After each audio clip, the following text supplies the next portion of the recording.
Buenas tardes, gracias por la invitación, gracias Marlene, el equipo del instituto, y bueno, una nueva experiencia en lo que es la telemedicina, ¿no? Bueno, está abierto a cualquier pregunta y un poco para poder transmitir la experiencia en el manejo de los pacientes con cáncer y en un grupo especialmente con enfermedad terminal y ayudarlos a que nuestros pacientes sean mejor atendidos. Como sabemos, para poder explicar esto, vemos a qué nos enfrentamos, ¿no? En el año 2005 se estimaron en casi 7 millones, más de 7 millones y medio de muertes por cáncer. En los próximos 10 años se estiman que morirán 84 millones de personas por cáncer. Y en el año 2020 la población global es va a ser de 8 millones de habitantes y se esperan 15 millones de casos nuevos. Y más o menos la tasa de pacientes o de personas que requieran cuidados paliativos van a ser de 5.000 por cada millón de habitantes. Si vemos en nuestro país, la incidencia de cáncer es alta, tenemos casos nuevos y muertes, las incidencias que van a hombres y mujeres, el cáncer de cuello uterino es la principal causa de mortalidad y de incidencia en las mujeres, seguida del cáncer de mama y el cáncer gástrico. En hombres, cáncer de próstata, cáncer de estómago y cáncer de pulmón. ¿Qué nos esperamos? Nos esperamos que la cantidad de personas estimadas de muertes del año 2012 por cáncer en el Perú van a ser, o se estiman que hayan sido 26.165 personas. En el año 2012, la cantidad de personas fallecidas por cáncer son más o menos 4.600.000 personas que han fallecido por cáncer.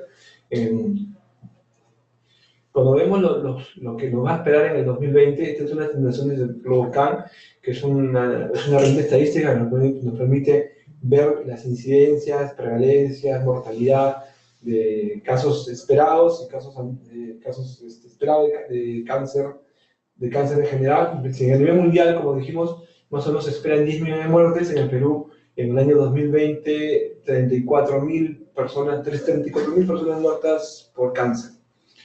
En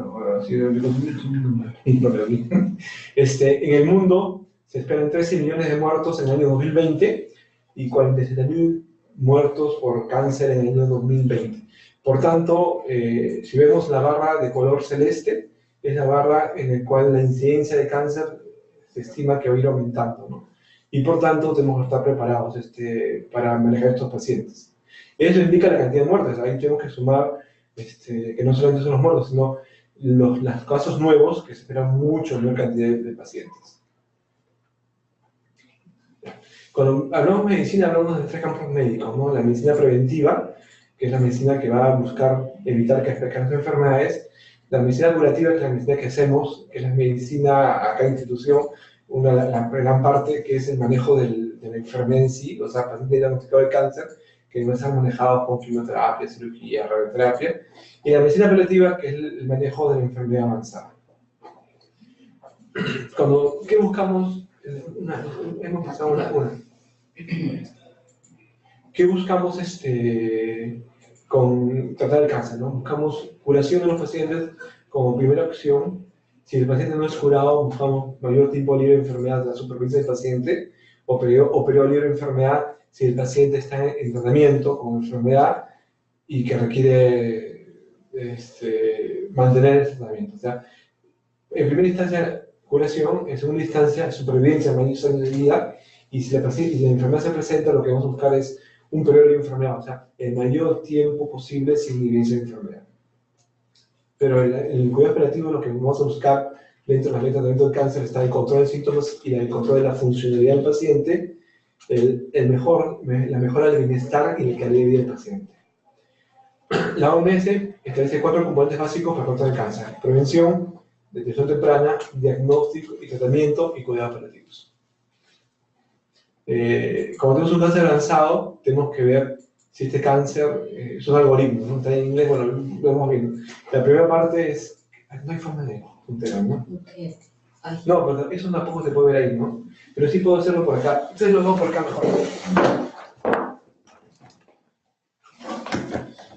para poder ver. Vemos acá. En el caso avanzado tenemos que ver dos posibilidades, ¿no? Si el cáncer es potencialmente curable o no tratamiento curativo. Si es potencialmente curable, lo que vamos a buscar es buscar el mejor tratamiento posible para curar al paciente, sea cirugía, quimio, radioterapia. Hay enfermedades avanzadas que, como vamos a ver más adelante, que tienen, a pesar de que es una enfermedad avanzada metastásica, se puede curar. Y si es una enfermedad que no es curable, lo que vamos a buscar es la mejor condición del paciente, el mejor estado normal, el manejo de las comorbilidades, el manejo en esfera cognitiva, afectiva, funcional y el estatus socioeconómico. Esto nos va a traer algo importante, que es la expectativa de vida del paciente, ¿no? La expectativa puede ser mayor que la expectativa de sobrevivencia con el cáncer, o al contrario, tener una expectativa de vida menor que la expectativa esperada por la sobrevivencia por cáncer. Cuando la expectativa de vida es mayor que la esperada por la sobrevivencia de cáncer, está contraindicado en un tratamiento oncológico. O sea, tú, por ejemplo, tienes un paciente que sin tratamiento tú estimas que puede sobrevivir 6 meses, pero con el tratamiento de repente, por el momento es muy agresivo o tiene muchas probabilidades, su expectativa de vida se la puedes disminuir, entonces esta es una contraindicación para tratar a los pacientes. Si la expectativa de vida es menor, o sea, la posibilidad que le des una opción de tratamiento a la enfermedad oncológica supera la expectativa de supervivencia, entonces lo que tú tienes que vas a determinar lo que son los test de calidad de vida, ¿no? Que es si el estándar o la calidad de mejora o no te empieza con el cáncer. Si es mejora, el mejor tratamiento de soporte, igual esto, si está indicado los pacientes con cáncer, es la mejor terapia de soporte. Y acá evalúas los riesgos y beneficios del tratamiento del cáncer. Si el beneficio es mayor que el riesgo, entonces es que puedes plantear un tratamiento paliativo para la enfermedad. Y si el riesgo es mayor que el beneficio, tratamiento de soporte. Empezamos. Se debe avanzar. Vamos a ir ahí, ¿no? Ya está. Ya.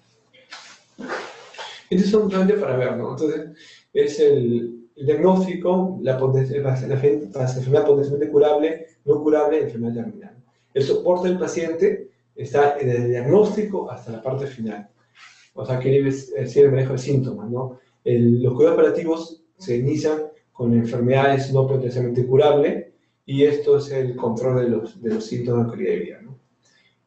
Lo mismo con los pacientes curables, solamente soporte, casi sin cuidados de cuidados paliativos ni control de calidad de vida. Cuando hay recaída, el paciente entra en soporte y después cuando la enfermedad se vuelve incurable o intratable, cuidados paliativos. Cuando la enfermedad es refractaria, los cuidados paliativos comienzan incluso antes de que la enfermedad se vuelva progresiva, porque ahí comienzan síntomas, y cuando la enfermedad es curable, los cuidados paliativos inician desde el principio, ¿no? Acá estamos basados en la efectividad, efecto parcial y inefectivo, ¿no? Justamente para tener una idea, cuando tenemos un paciente con cáncer gástrico, la prevención es complicada, o sea, es parcialmente efectivo. El diagnóstico precoz en el Perú, generalmente en el mundo, salvo en Japón, donde se hacen estudios de despistaje temprano por su alta incidencia de cáncer gástrico, sería, para nosotros no efectivo. Países como Japón, creo que en el resto del mundo sería efectivo. El tratamiento curativo de un paciente con cáncer avanzado no se puede curar. Y acá lo importante es el alivio de todos los síntomas. Para todas las enfermedades nosotros a pesar de que la enfermedad pueda tener prevención, puede tener un tipo precoz curativo, la importancia del alivio y el control de los síntomas es siempre efectivo, en cualquier tipo de enfermedad oncológica. En el cáncer, cuando vemos, y esto tiene que explicar un poco por qué el paciente, por qué los pacientes al inicio tienen un crecimiento lento y poca sintomatología. Y muchos de los pacientes que vienen acá te dicen, ¿no? Tienen tumores grandes, los pacientes no acuden hasta que la enfermedad le da sintomatología, y la sintomatología implica que la cantidad de células en su cuerpo son tan grandes que eso origina un trastorno en el paciente. Y entre comillas establecen pues, que el paciente es biopsiado y después dice, después la biopsia le puse mal. Entonces y eso no es tanto así, porque la biopsia no produce que la mente se ponga mal, sino es que si tú tienes un paciente con sintomatología, la cantidad de células es muy grande. Si tú más o menos si por cada un diámetro de 5 centímetros, más o menos implicaría más o menos entre 50 duplicaciones del tumor. Y si tú lo coges acá, o lo diagnosticas acá en una lesión mayor de 10 centímetros, el crecimiento o la forma como va la curva, que es una curva de tipo exponencial, es una curva hacia arriba y no una línea plana, una línea así de crecimiento, sino de esta forma exponencial, implica pues que en la parte final, mientras el tumor esté más grande, los cambios sintomatológicos van a ser más rápidos. Entonces no es que se vuelva mal, sino es que la enfermedad está más avanzada, el tiempo de duplicación se hace más corto y por tanto la aparición de síntomas se hace mucho más rápido que al principio de la enfermedad. Y entonces también la importancia de poder diagnosticar un paciente a tiempo en el cual la cantidad de tratamiento que va a recibir es menor, el costo económico para el sistema o para la familia es mucho menor, y el costo para el paciente significa lo que va a poder dejar de trabajar o dedicarse y someterse a tratamientos oncológicos como quimio, radioterapia, cirugía, son menos agresivos o incluso inexistentes, ¿no? Eso, ¿no? Muy bien. Y acá vemos qué es lo que hemos avanzado con respecto a los manejos oncológicos del año 70 hasta el año 2000, ¿no? En todos los cánceres, en el 70 más o menos teníamos 50% de supervivencia, y en el 2000 llegamos al 5%. Actualmente debemos estar un poco mejor por la cantidad de tratamientos médicos que tenemos. Tenemos pacientes que con enfermedades oncológicas que antes no sobrevivían más de 6 meses, tienen sobrevidas que pueden llegar a 2, 3 años. Por ejemplo, cáncer de pulmón, ¿no?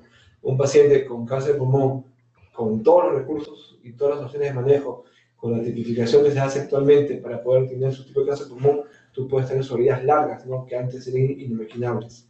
Y hemos visto pues que la incidencia de enfermedades, de varias enfermedades, han ido aumentando la supervivencia de 5 años, mucho mayor. Por ejemplo, hemos convertido el cáncer de próstata en una enfermedad de 7% de supervivencia en el año 70 a 100% de supervivencia de 5 años en el año 2000. No quiere decir que todo sobre 2 vidas, sino de que el paciente está vivo después de 5 años. O sea, la conversión de una enfermedad oncológica de curso generalmente mortal a una enfermedad de tipo crónica, como por ejemplo una diabetes o una hipertensión arterial.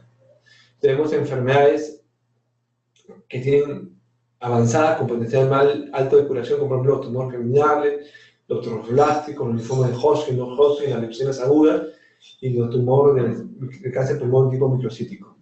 Y enfermedades en el otro extremo, incurables, que tienen baja respuesta a la quimioterapia, por ejemplo, los sarcomas, el cáncer gástrico, el carcinoma, los melanomas, los carcinomas tiroides, los tumores mesoteliales.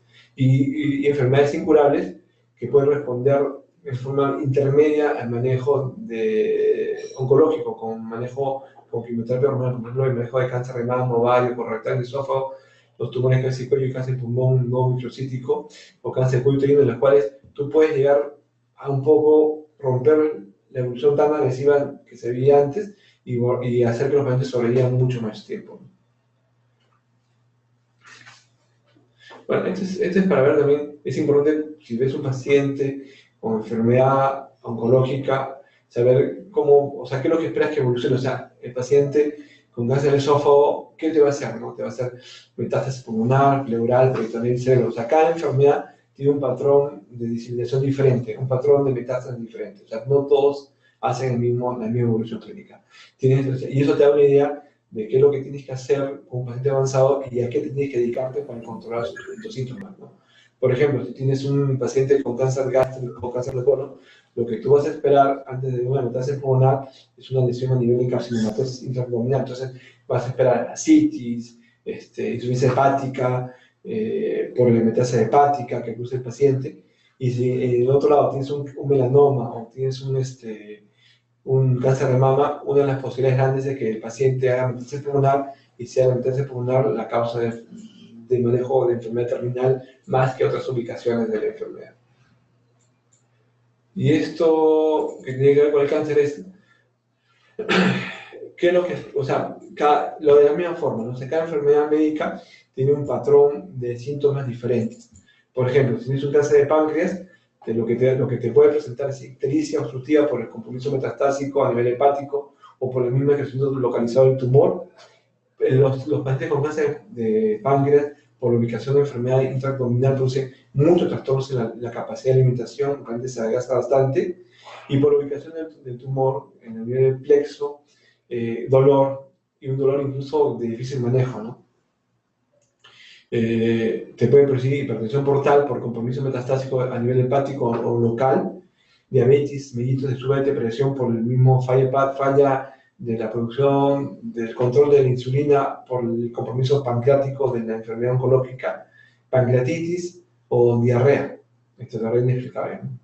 Pruebas diagnósticas para esto, tomografías, resonancias, resonancias, PCRs, o sea, una serie de exámenes, y creo que vamos a buscar nódulos hepáticos, ganglios supraclaviculares, masas abdominales palpables, siempre peritoneal, carcinomatosis, metastasis pulmonar hepática, esplenomegalia y algunas trombosis, ¿no?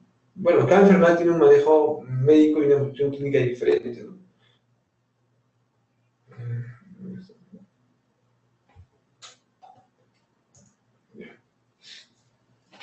Cuando tenemos enfermedades, nosotros un paciente con cáncer y el paciente tiene una enfermedad avanzada, lo que tenemos que hablar primero, antes de decir si vamos a hacer tratamiento oncológico o no, es si el paciente tiene la capacidad o tenemos un tratamiento suficientemente apropiado para dar al paciente. Y esa es una forma de poder, hay varias formas de valorar, ¿no? Esta es una de las formas, ¿no? Dos controles, ¿no? El control de dolor y mejora a nivel funcional. Y como medidas de evaluación secundaria el aumento de peso. En control de dolor, los respondedores son los que mejoran el 50% de dolor con el tratamiento que le administres, y no los respondedores son los que empeoran el dolor en las últimas 4 semanas. Y estable es el que está intermedio, o sea, el dolor no empeora, pero mejora menos del 50%. El nivel funcional, que es la capacidad de hacer cosas en los pacientes, que nosotros lo vemos en oncología a través de 2 tablas que son en la tabla de Likov y la tabla de Karnofsky. Los pacientes que responden son los pacientes que mejoran el 20% o más del valor basal, o sea, el paciente que está realmente con limitación de movimiento, el tratamiento, y el paciente tiene mejor capacidad de movilizarse, de desplazarse, ¿no? Y los que no responden, los que empeoran en más del 20% o más del valor basal. Y la anterior es lo que está entre los dos, ¿no? El aumento de peso, los respondedores son los que aumentan el 7% o más del peso basal durante al menos 4 semanas, y los que no responden son los que no tienen esta situación. Y si consideran respondedores al tratamiento son los que tienen 2 criterios, o estos 2 criterios, un criterio o control de dolor y mejora el nivel funcional, los criterios son los respondedores. O el paciente que tiene un control de dolor y aumento de peso, o mejora el nivel funcional y aumento de peso. Y estable, ese que presenta estable las 2 medidas primarias y sin ningún aumento de las dos, o sea, el que mantiene el control de dolor y el mejora el nivel funcional de forma sin cambios, ¿no? Según lo que vimos en la tabla anterior. Bueno, ahora vamos a ¿qué son los cuidados paliativos? Esto seguro lo han visto a lo largo de todo el curso. El cuidado activo, tratar de los pacientes con enfermedad no responde al tratamiento curativo, más aún si está en fase avanzada y progresiva. ¿Y qué vamos a buscar? El alivio y la prevención del sufrimiento, ¿a través de qué? De identificación precoz y tratamiento de dolor como el principal síntoma de enfermedad, porque no es el único síntoma, y de otros problemas físicos, psicosociales y espirituales. Y el objetivo, que el paciente viva lo mejor posible en el tiempo que le queda, ¿no? Y evitar el uso de medidas esperadas como efecto terapéutico como medida de tratamiento de los pacientes, que es algo muy importante para que el paciente no pueda, tenemos que tratar lo que debemos tratar, no a todos los pacientes con cáncer, ¿no? Y la dirección terapéutica de que se recibe tratamiento o no recibe tratamiento es muy importante porque la familia y el paciente espera ir al médico, que el médico le indique algo. Y cuando tú le hablas de que no tiene indicación de tratamiento oncológico, tiene que tener una explicación muy clara de qué significa eso, ¿no? Porque lo que significa es de que por la condición médica, sobre todo por la condición médica del paciente y por el tipo de enfermedad, ninguna opción de manejo médico conocido le va a brindar suficiente posibilidad de respuesta como para el paciente mejor. Y eso también implica el comenzar lo más pronto posible los cuidados operativos del paciente. Pero gente, eso se ve en la parte inicial, cuando el paciente acude en enfermedad avanzada y se espera mucho tiempo para ir al médico. O sea, cuando el paciente espera tener mucha sintomatología para recién buscar una opción de manejo de su enfermedad. ¿Qué es el paciente oncológico? Es la presencia de enfermedad oncológica documentada, progresiva y avanzada. Es el caso de cuidados operativos, escasa no posibilidad de tratamiento y pronóstico de vida limitada.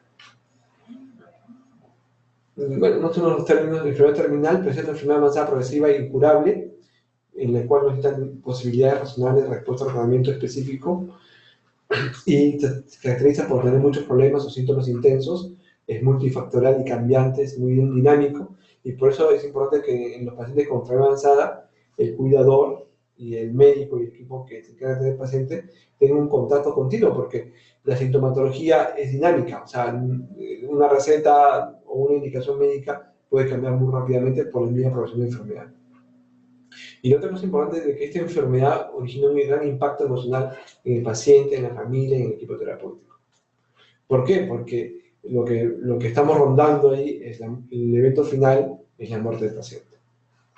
Y un término que es también medio complicado es establecer de que el pronóstico de vida sea menor a 6 meses. Esto yo creo que se está dejando más de lado, más es las otras cosas, ¿no? Porque tú puedes tener con eventos oncológicos actualmente soledades mayores y tener gente con mucha sintomatología que requiera tratamiento, ¿no? El cáncer terminal es un cáncer terminal que se refiere a un cáncer en fase avanzada, sin posibilidad de tratamiento curativo. Lo mismo, ¿no? La misma, y acá lo más importante es de que el principal síntoma de un paciente con cáncer terminal generalmente es el dolor. Y el síntoma fundamental para manejar, y que va a ser uno de los principales causantes de su deterioro de su calidad de vida. Bueno, esto es lo mismo, y lo que vemos, ¿no? O sea, la atención de los cuidados paliativos más allá de la muerte del paciente, la enfermedad que busca cuidados para prolongar la vida, que es el tratamiento oncológico, y los cuidados paliativos que pueden comenzar desde el diagnóstico de la enfermedad y que conforme la enfermedad se torna incurable, la cantidad de cuidados paliativos aumenta y los cuidados para la sobrevida, que son los tratamientos oncológicos, están en disminución hasta que el paciente fallece. Y la participación del equipo de cuidados paliativos más allá de la muerte que el duelo de la familia. Los principios: respetar la dignidad del enfermo y los proveedores del cuidado, ser receptivos y respetuosos con el deseo del paciente y de la familia, o sea, de qué hacer, qué no hacer, si el paciente requiere que le coloquen sonda, no le coloquen sonda, que lo manejen de una forma especial. Utilizar medidas más adecuadas para compatibles con la elección del paciente, o sea, por ejemplo, que el paciente no quiere usar morfina por ningún medio. Es sumamente complicado manejar dolor, pero bueno, hay formas de utilizar medicamentos que dicen morfina, que al final es lo mismo, ¿no? Para controlar su dolor. Alivio de dolor y los efectos físicos, tratar los problemas psicológicos, sociales, espirituales, religiosos, ofrecer continuidad en el cuidado a lo largo de la enfermedad hasta la muerte, proporcionar acceso a cualquier tratamiento de forma realista que busca mejorar la calidad de vida del paciente, respetar el derecho a negarse a recibir la vida anterior, es lo que vemos mucho actualmente con el uso del cannabis.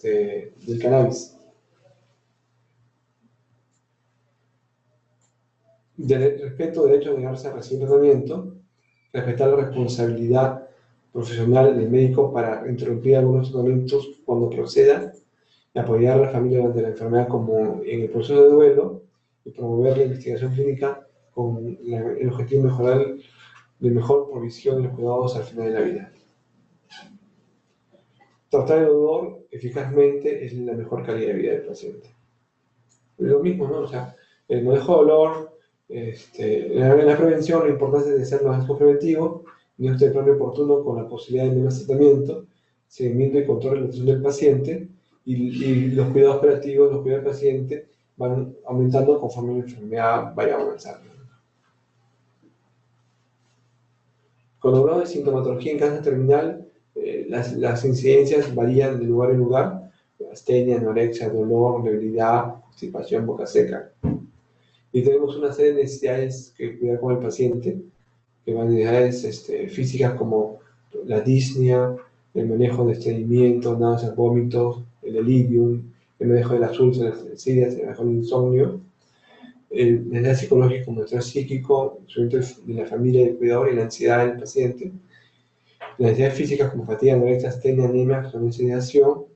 Bueno, esto lo vamos a ver más adelante.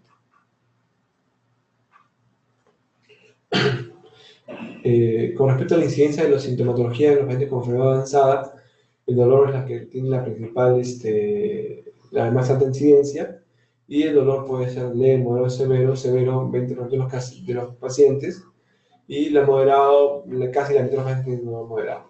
Cansancio, la mitad de los pacientes tienen incidencia moderada, náuseas, depresión, ansiedad, somnolencia, disnea, anorexia, insomnio. Vamos a ver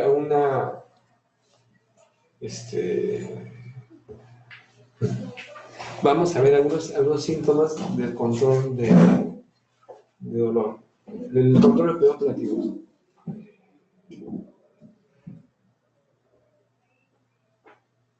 Sí. Seguimos, ¿no? Ya. No sé, ninguna pregunta hasta el final. Sí, doctor. Al final vamos a darle, termina usted y Bien. luego ya vienen todas las preguntas que le van a hacer. Ya, bueno, la anorexia, ¿no? Incapacidad del paciente para comer normalmente. La prevalencia, más o menos 85% por tener anorexia, y van desde medidas generales a medidas farmacológicas, ¿no?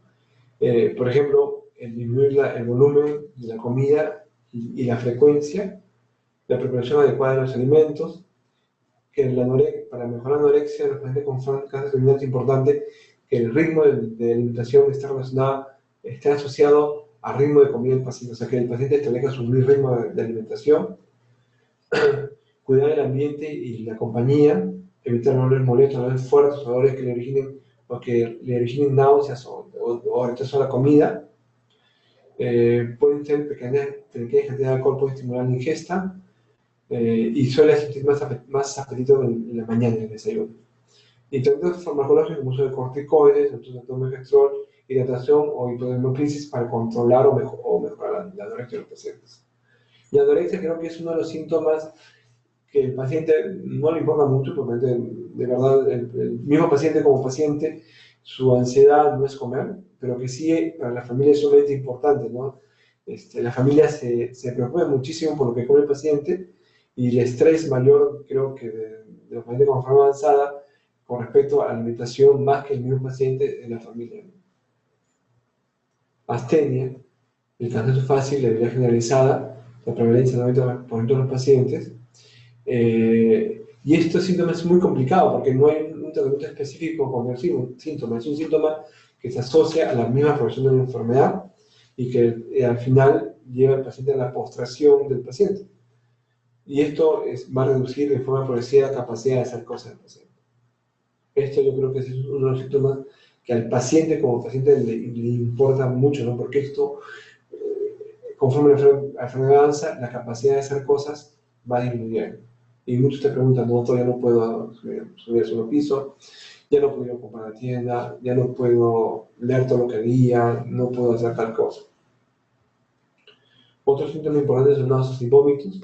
La náusea, la sensación desagradable en la parte alta gastrointestinal acompañada o no de vómito, y el vómito, la expulsión potente de contenido gastrointestinal a través de la boca. La prevalencia es del 40 al 50% de los casos, y las causas, hepatomegalia o tumores, por ejemplo, gástricos de gran tamaño que producen compresión de la cámara gástrica y que hacen de que la capacidad se disminuya, incluso que el paciente pueda vomitar. Por ejemplo, en los cánceres gástricos, los hepatocarcinomas o los tumores que dan metástasis hepática. La gastritis por asitis, estreñimiento y obstrucción, o sea, la producción de asitis produce irritación gástrica, estreñimiento producido por el uso de los medicamentos opioides o por los cuadros de inmovilidad del paciente, y la obstrucción intestinal secundaria, por ejemplo, un problema oncológico, hace pues de que la cámara esté así y el paciente tienda a aguantar. La náusea secundaria a quimioterapia o secundaria a radioterapia, ¿no? Las medidas generales, dieta blanda fraccionada, en el cual prevenir los líquidos, sobre todo líquidos fríos. Si el paciente está en fase muy avanzada y no se puede movilizar, el posicionamiento del paciente de cúbito lateral buscando que el paciente no se aspire, vigilar el contenido del vómito, que te permite evaluar pues, si el paciente está haciendo hematoquesia o está haciendo hemorragia digestiva, para tomar otras medidas con respecto al manejo del paciente. Corregir las causas reversibles, por ejemplo, no sé, pues que el paciente tenga algún tipo de medicamento con el gine náuseas, que se puede cambiar por otros medicamentos, o buscar alguna causa de tipo de medio interno, como hipercalcemia, que te produce náuseas, gastritis asociada a medicamentos que tienen que ser manejados, o los fármacos irritantes de la mucosa gástrica, que tenemos que evitar para evitar la disminución de las náuseas en el momento del paciente. Correcciones reversibles como la hipercalcemia, gastritis famosa de mucosa, y tratamientos farmacológicos, el loperidol, metoclopramida, domperidona, carbamazepina, escopolamida, para mejorar la salud del paciente. Estreñimiento, la prevalencia con uso de opacios es casi de todos los pacientes, el 80% de los pacientes tienen estreñimiento secundario en uso de opacios, y sin opiáceos, 60% de los pacientes. Las causas pueden ser directas, por ejemplo, un tumor de colon que produce obstrucción, y que condiciona el estreñimiento del paciente, una lesión neurológica, por ejemplo, una metástasis vertebral que origina paraplegia y que al final permite tener estreñimiento secundario a la lesión, o una alteración de hipercalcemia en los pacientes, que suceda, por ejemplo, en los pacientes con metástasis ósea que origina elevación de calcio. Secundarias, una dieta con poca fibra, deshidratación del paciente, astenia, ingesta inadecuada de alimentos, confusión, inactividad o encamamiento del paciente que origina estreñimiento. Fármacos, por ejemplo, el uso de opiáceos, anticolinérgicos, antidepresivos cíclicos, antiparkinsonianos y antiácidos que llevan a estreñimiento. Tratamiento profiláctico, que es el buen control de síntomas, si se puede aumentar la capacidad física, aumentar la hidratación del paciente, aumentar la dieta en fibras y prevenir efectos astringentes de los fármacos y el uso de laxantes. Otro síntoma que vemos es el insomnio, que es la incapacidad del paciente para dormir normalmente en la noche. Las medidas generales son aumento de la actividad física, que es darle una terapia ocupacional si se puede, disminución de los ruidos molestos durante la noche, un ambiente agradable para dormir, medidas de terapia de relajación o buscar las causas reversibles del insomnio, como son la ansiedad, el dolor o la anemia. Tratamientos farmacológicos como lorazepam, flutitrazepam o clotrimazol. La ansiedad. Un minuto. Ya. Otro síntoma que vemos es la ansiedad. La ansiedad tiene una prevalencia del 32%, se asocia a depresión, produce insomnio, hiperactividad, dificultad para la concentración, sensación de ahogo y disnea. Tratamiento: amitriptilina, lorazepam, diazepam, loperidol y alprazolam. La confusión o delirio, el estado de comunicación mental caracterizado por una disminución de la atención y un deterioro cognitivo, memoria y emociones y alteración del ciclo vigilia y sueño. Gente es un proceso reversible, se trata precozmente y puede ser causado, por ejemplo, un síntoma precoz de una metástasis cerebral o un tumor primario del sistema nervioso central, es una alteración o una confusión del paciente.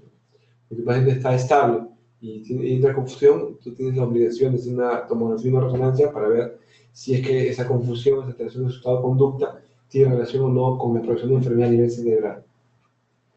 Encefalopatía por falla orgánica, trastornos internos o nutricionales, uso de algunos fármacos, radioterapia a nivel cerebral, infecciones o síndromes paraneoplásicos.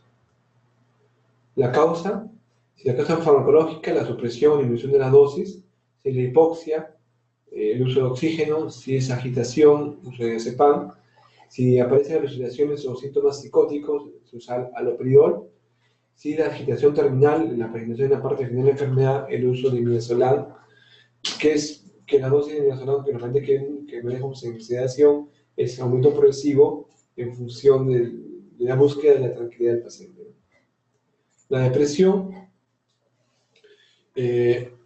aumenta la cantidad la incidencia de depresión aumenta conforme la enfermedad va avanzando.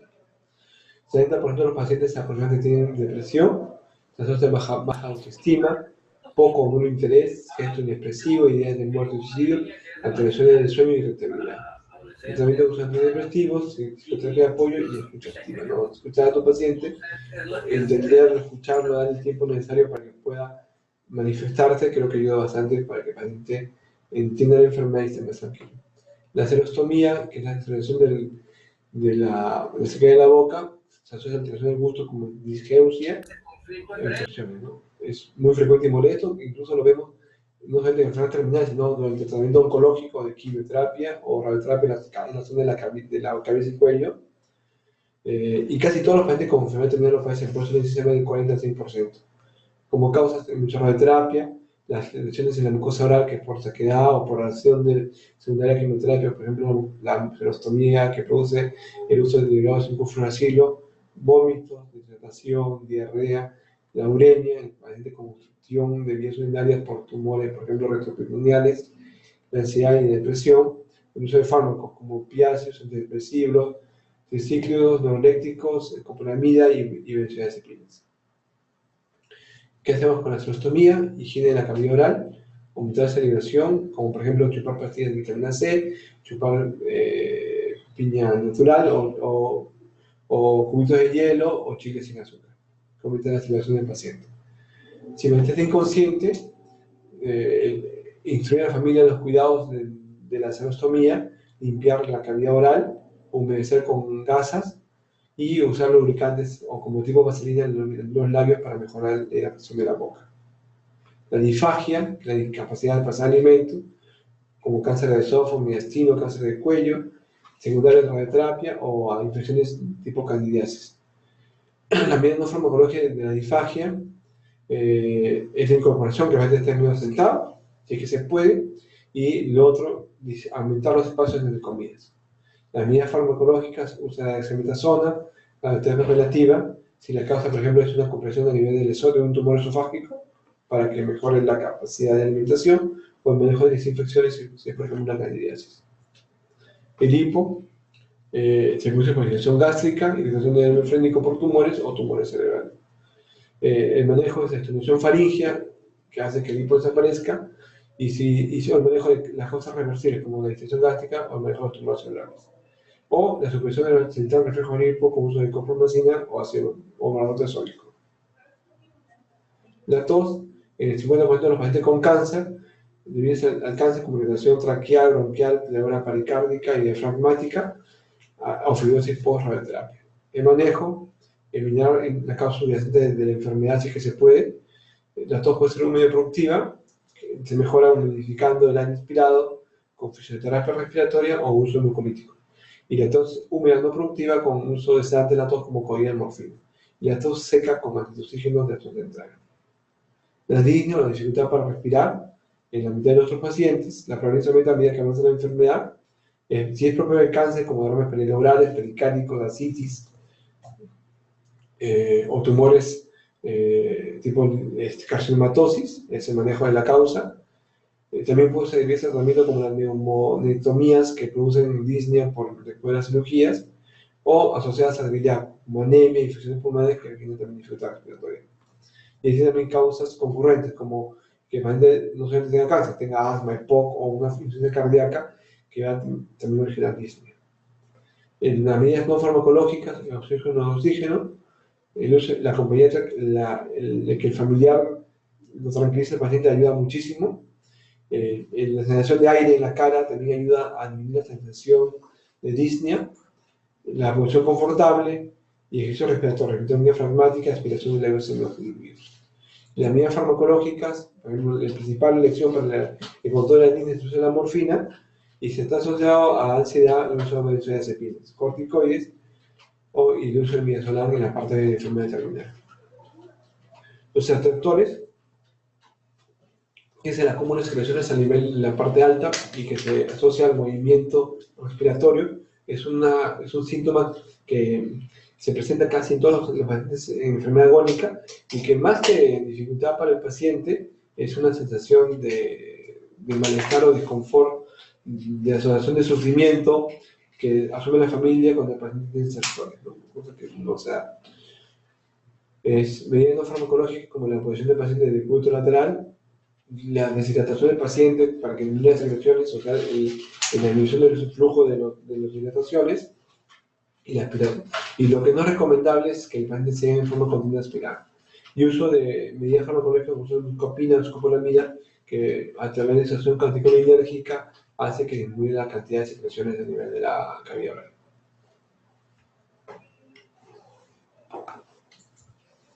Bueno, esto es la cantidad, estos son esto no es tan importante, son la serie de medicamentos que podemos utilizar para el cuidado de los pacientes con cáncer. ¿Qué no tenemos que hacer? Lo que no tenemos que hacer es el encarnizamiento terapéutico, ¿no? ¿Qué es el encarnizamiento terapéutico? Es la adopción de medidas diagnósticas terapéuticas que no tienen como objetivo el curar al paciente y que no están indicados en fase avanzada ni terminal. Y que son medidas en las cuales el objetivo y la utilización y lo que tú puedes lograr con la medida que hagas no es proporcional al beneficio clínico del paciente y que no va a mejorar su sobrevida ni mejorar su calidad de vida del paciente. La sedación paliativa es la disminución deliberada del nivel de conciencia del enfermo mediante la administración de fármacos apropiados para esto. Puede ser continuo o intermitente. La profundidad se gradúa en función de lo que uno busque y la progresión de la enfermedad. O sea, la profundidad va aumentando conforme la enfermedad se vaya haciendo más avanzada. Y la aspiración operativa en agonía es en la parte final del paciente, en la cual se usa generalmente mediación de morfina para disminuir el estado de conciencia del paciente y que la parte final sea lo más tranquilo. Y lo que no se acepta es que se sea el paciente ante síntomas difíciles de controlar. Por ejemplo, hiperactividad a nivel extremo, o o disnea o no controlado, ¿no? Donde el objetivo no es la sedación, sino el objetivo es de que el paciente aliviese el síntoma y el paciente se despierta, ¿no? Pero es bien complicado porque depende porque generalmente acá las decisiones de sedación son decisiones familiares, más que del paciente. Entonces, donde tú tienes familias que quieren estar totalmente despiertos y a pesar de que tienen indicaciones de sedación no quieren sedarlo, y tienes el otro extremo, en el cual las familias no quieren que haga nada, o sea, que ni siquiera, o sea, si está muy hiperactivo, que no esté hiperactivo, que tenga que dormir. Entonces, los dos extremos. Entonces, yo creo que aquel equilibrio es la decisión médica de que es indicar si la sedación tiene un objetivo, que es en la parte final de la enfermedad, y no tiene relación con un síntoma que quieras mejorar o controlar. La enfermedad incurable avanzada es la enfermedad de curso largo y progresivo sin respuesta al tratamiento curativo disponible, evoluciona hacia la muerte a corto o medio plazo, con un contexto de fragilidad y hiperautonomía progresiva, múltiples síntomas y gran impacto en la familia, en el terapéutico y en el paciente. La enfermedad de situación terminal, el enfermedad incurable avanzada y irreversible, con un pronóstico de limitada vida de semanas o meses. Y situación de agonía, precede a la muerte cuando ésta se produce de forma gradual, deterioro físico intenso, debilidad extrema, alta frecuencia de trastornos cognitivos, de conciencia y dificultad para la ingesta, para relacionarte y para la ingesta de alimentos. Pronóstico de horas o días. Si un síntoma refractario es el que no se puede ser adecuadamente controlado con tratamientos disponibles, que estén indicados por médicos que sepan manejar el síntoma en un tiempo razonable. Y acá lo que se busca no es la sedación, sino una disminución del estado de conciencia del paciente para manejar el síntoma. Y un síntoma difícil es el que requiere una intervención terapéutica intensa con el objetivo de poder controlar el síntoma del paciente. Como decía, la importancia de poder diferenciar un síntoma difícil de un refractario para poder definir si la sedación tiene indicación adecuada o una indicación adecuada para el paciente. Esto es muy importante, que son las escalas de supervivencia, que es, o sea, la experiencia te dice más o menos, porque no es exacta, el tiempo de sobrevivir de un paciente. Pero existen escalas, existen escalas que te pueden ayudar a poder tener un acercamiento más científico a establecer los tiempos de sobrevivir de los pacientes. Claro, la familia te va a preguntar qué tiempo va a vivir el paciente. Entonces va a depender mucho de tu experiencia, pero hay escalas que se usan para poder ver que es el PAC, que es el Practice Prognostic Score. Es una nueva predicción de 100 variables predictivas de supervivencia. O sea, se usaron, para llegar a esto, se usaron como 32 variables, y de las 32 variables se encontraron las que se aproximaban más con el índice de supervivencia de los pacientes, ¿no? Se usa el índice de Karnofsky, la presión clínica de supervivencia del profesional, o sea, lo que el paciente espera que viva el paciente, la disnea, la anorexia, el número total de leucocitos y el porcentaje de linfocitos. Cada uno tiene un coeficiente, y este coeficiente le da un peso específico, y esta es la escala, ¿no? La disnea presente te da un punto, ausente 0 puntos. La anorexia presente 1.5, ausente 0. Estimación clínica en semanas de sobrevida, más de 2 semanas 0 puntos. Si tú dices que va a vivir entre 11 y 12 semanas 2 puntos, entre 9 y 10 semanas 2.5, de 7 a 8 semanas 2.5, de 5 a 6 4.5, de 3 a 4 6 y de 1 a 2 semanas 8.5. Esta es estimación clínica, que es lo que hace el profesional de salud y estima que el paciente va a sobrevivir. El índice de Karnofsky, que vamos a ver bastante qué cosa es, más de 30, 0 puntos, de 10 a 20, 2.5 puntos. Los leucocitos totales, de menos de 8, mayor a 8.000, menos de 8.500, 0 puntos, de 8.500 a 11.000, 0.5, y más de 11.000, 1.5. Y el porcentaje de linfocitos, 12%, 2.5, de 2 a 20, 1, y más de 20, 0 puntos. Y de esto da un puntaje. El puntaje establece, que es esto acá, si la suma de los puntajes de disnea, anorexia, estimación clínica, índice Karnofsky, y el coeficiente total de 50% está de 0 a 2.5, la probabilidad de sobrevivir a 30 días es más del 70%. Si el puntaje es 5.6 a 11, la probabilidad de sobrevivir a 30 días es 30-70%. Si es más de 11 a 7.5, la probabilidad de sobrevivir a 30 días es del menos 30%. Esto tiene varios estudios clínicos que establecen de que si hay una correlación entre la estimación que da el PAC, el Practice Prognostic Score, y la sobrevida del paciente, que tiene aceptación estadística. Ya, el Karnofsky es esto: 100% normal, sin quejas, sin evidencia de enfermedad; 90% capaz de realizar una actividad normal, sin síntomas menores de enfermedad; y 80% actividad normal con esfuerzo, algunos síntomas de enfermedad. O sea, en definición, de 80 a 100, capaz de realizar una actividad y trabajo normal, sin necesidad de cuidados especiales. De 70 a 50, incapaz de trabajar, capaz de vivir en el hogar y atender las necesidades, atender la mayoría de las necesidades personales, y requiere diversos grados de asistencia. O sea, que vamos a ver acá, ¿no? 70, se preocupa por sí mismo, pero es incapaz de llevar una actividad normal y hacer un trabajo activo. 60, requiere asistencia ocasional, pero es capaz de atender la mayoría de sus necesidades. 50, requiere asistencia considerable y cuidados médicos frecuentes. El Karnofsky de 40, incapacidad y requerimiento de cuidados asistenciales especiales. Y 70, severa incapacidad de operación indicada, aunque la muerte no es evidente. Imposibilidad de cuidarse a sí mismo, requiere atención institucional, hospitalaria equivalente, la enfermedad progresa rápidamente. Y ese es el PPI, índice de pronóstico comparativo, que es un índice parecido al anterior, una adaptación latinoamericana, o sea, para países en vía de desarrollo, ¿no? ¿Por qué? Porque la diferencia es que no hay ni un examen de laboratorio. Entonces acá el nivel de actividad, Karnofsky 10 a 20, 4 puntos, de 1 a 50, 2.5, y más de 60, 0 puntos. En gesta oral, severamente reducida 2.5, moderadamente reducida 1 y normal 0. Edema, presente 1 punto, ausente 0. Disnea, presente 3.5, ausente 0. Y delirio, presente 4 y ausente 0. Si el PPI es mayor a 6, la sobrevida es menor a 3 semanas. Si el índice de pronóstico operativo es mayor a 4, la sobrevida es de 6 semanas. Sí. Y no requiere examen alto. Más o menos eso es lo que te decía el protocolo. Y muchas gracias.